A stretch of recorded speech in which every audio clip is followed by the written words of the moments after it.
What's up, YouTube? I just had a profound realization.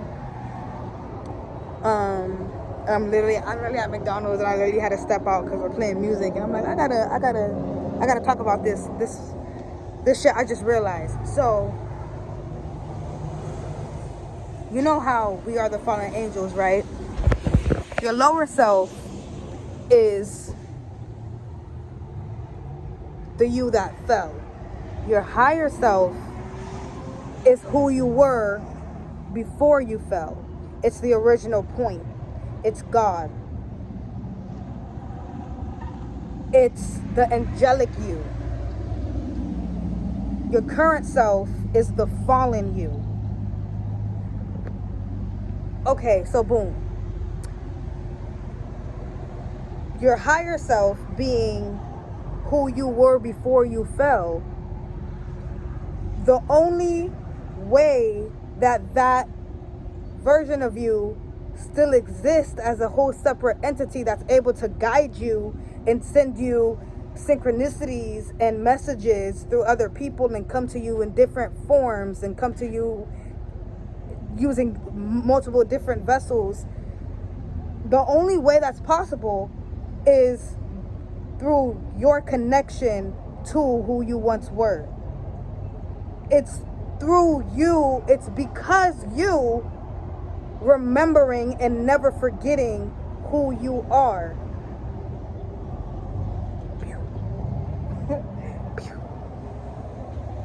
That God, your higher self, is able to still exist, even though you are no longer your higher self. You are now your fallen lower self.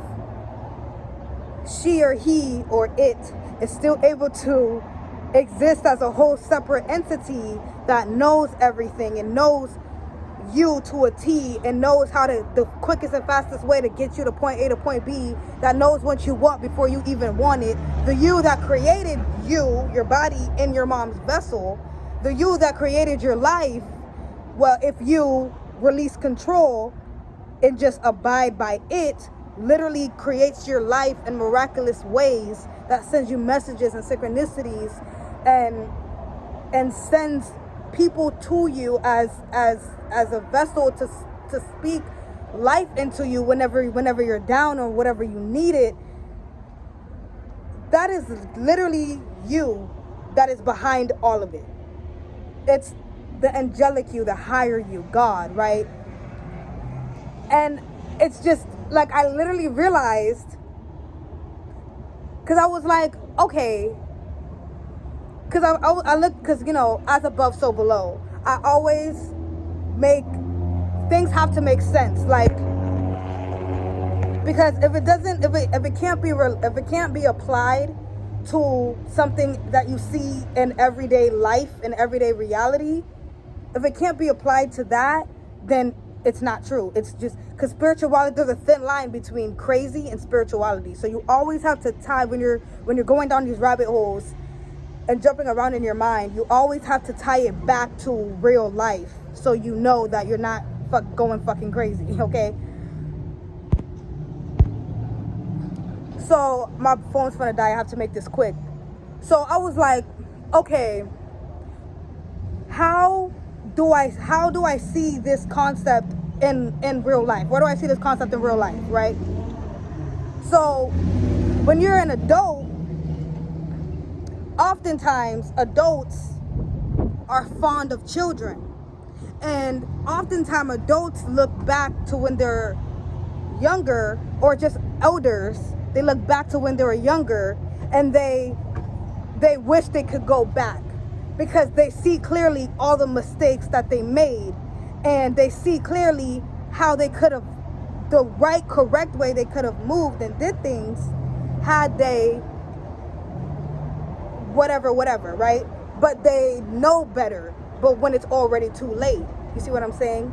Their younger years is already gone. You see what I'm saying? So now they look at the younger generation,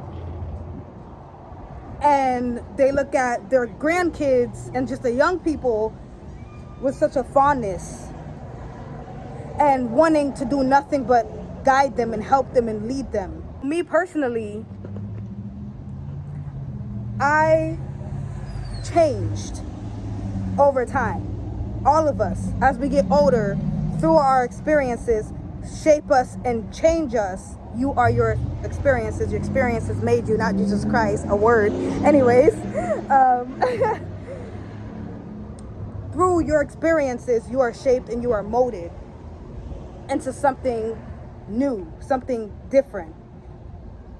But we let these, because we identify so closely with our experiences, we let it change us and mold us in a way that is faulty, that took us away from who we actually are. You might have been somebody who loved to come up and just hug people, but then people always found you annoying because it's like, why is this bitch always hugging me? When that's just who you were. You were someone that always had to spread love. But now, because of that experience, now you don't spread love anymore. So now you're not being who you are. You see what I'm saying? So because we fell into our experiences, we abandon ourselves, right?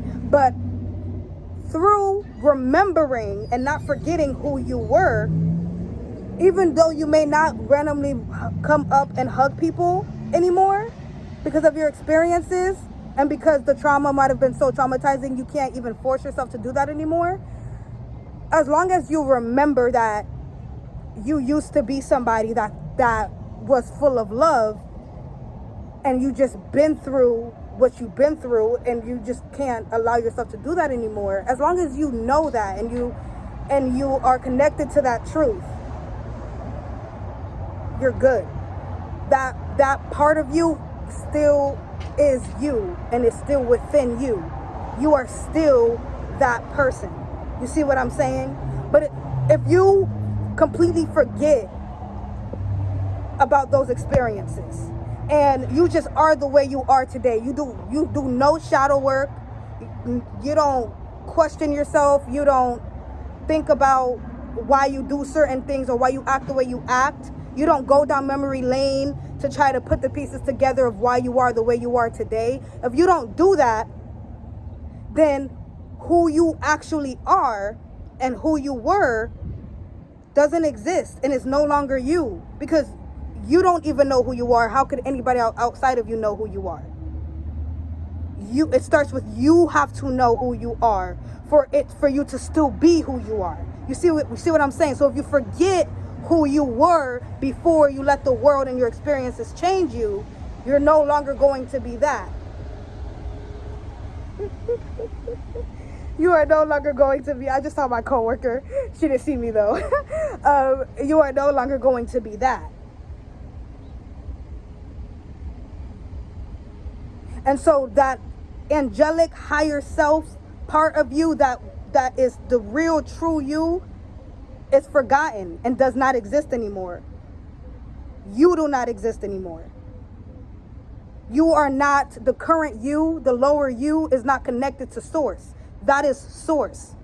And so now when you are out here just making decisions, you're making decisions from a lower state of being, your lower self. And so you're just going to attract hardship and just low circumstances and having to stoop low. And you're attracting people that's also low, and you're just living in a hell.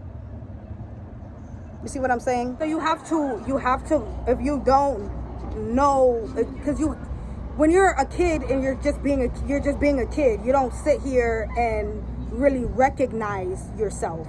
You see what I'm saying? So you have to do the shadow work. You have to go down memory lane. You have to put the pieces back together to get the full picture, to see yourself clearly and recognize who the fuck it was that you were as a kid. So then you know, damn, that's like, I'm full of love, I'm made of love, or like whatever it is, or I'm a gamer for real, or whatever it is.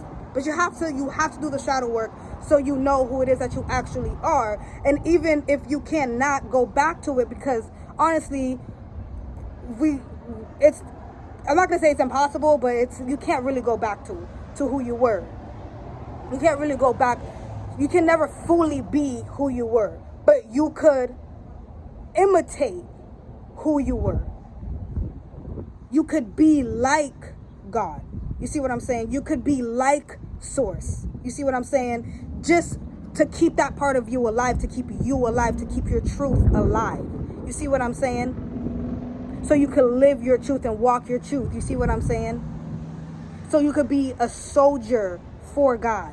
You see what I'm saying? And back connected to source. You see what I'm saying? And just like how a baby is protected, you will be protected. Just like how a baby could be in the middle of the street and a car is coming towards it, it's not going to get hit. And you could say, well, duh, because it's a baby. The person driving the car could have not even seen the baby, but some way, somehow stopped the car for some intuitive reason. Like, babies are divinely protected. And just like a baby, you are going to be divinely, just because you're connected to source. So you are source, you are one with source, who you are, truth. Okay? So do that shadow work, do that work. Do not forget who you are. Do not forget who you are, because that is how you die. That is real death. When you forget who you are. And no one knows who you are but you. So if you forget who you are, everyone around you who feels like they know who you are, the second you show a different version of you, they're, okay, I thought that was them. Nope, that's them now.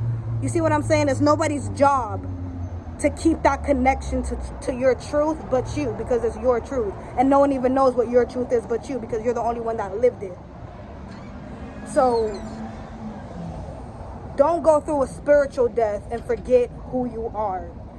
And most of us have. That's why there's shadow work. That's why there's therapy. That's why there's self-therapy. That's why there's such thing as talking to yourself in your bedroom for hours, venting, going down memory lane, just remembering certain things in your childhood that you completely forgot, and just putting the pieces back together, and so you could recognize deeply who the fuck you are, and have a better, clear understanding of why you are the way you are today, and why you do what you do today. And that relationship and bond with yourself gonna be so strong. Okay, I just wanted to make this video. Thank you so much for watching. I feel like I have more to say, but my phone's gonna die. We could talk about it in the comments. Goosebumps. Like, literally the only reason like your higher self exists is because your lower self, aka you, stays connected and remembers who you are. If the second you forget, your higher self dies. There is no higher self the second you forget who you are. Goosebumps.